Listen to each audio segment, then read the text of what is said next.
দেখুন নিজেদের দোকান বলে ইচ্ছা মতো দই ফুচকা বানিয়ে খাচ্ছে পোলাপান। হ্যাঁ ভাই খান, দই ফুচকা খান। কেমন হয়েছে বলবেন দই ফুচকা? আমার কি টিকটক বানাবেন নাকি সেরকম চিন্তা ভাবনা হতো? ভাইরাল করে দেবো, আপনার সমস্যা কি? খান, খেয়ে বলবেন যে দই ফুচকা কেমন হয়েছে। খান, এক গালে পুরে দেন। হ্যাঁ ঠিক আছে, বলেন কেমন হয়েছে দই ফুচকা? আচ্ছা খান, আস্তে আস্তে খান।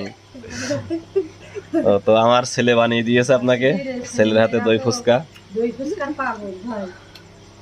তো আমার দোকানে ভাই দই ফুচকাটাই ফেমাস, আলহামদুলিল্লাহ ভালোই চলছে। তো এখন আপনার কেমন লেগেছে? আসলে খুবই সুন্দর, খুবই সুন্দর, সুস্বাদু। যাক, আমি সর্বপ্রথম খেলাম, আমি নামও শুনিনি। দই ফুচকা নামও শোনেননি? বলেন কি? ওটা মেয়ে ছেলেরা বেশি জানে। আচ্ছা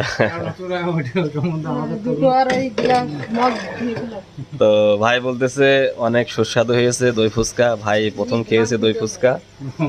তো যাই হোক, আমার ভাই, বড় ভাই বলেছে ভালো হয়েছে, তার মানে ভালো হয়েছে।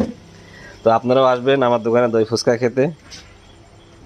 লোকেশন যশোর বিজ্ঞান প্রযুক্তি বিশ্ববিদ্যালয়, আম্বরতলা বাজার সংলগ্ন মসজিদগুলির সামনে। সকলে ভালো থাকবেন, আল্লাহ হাফেজ।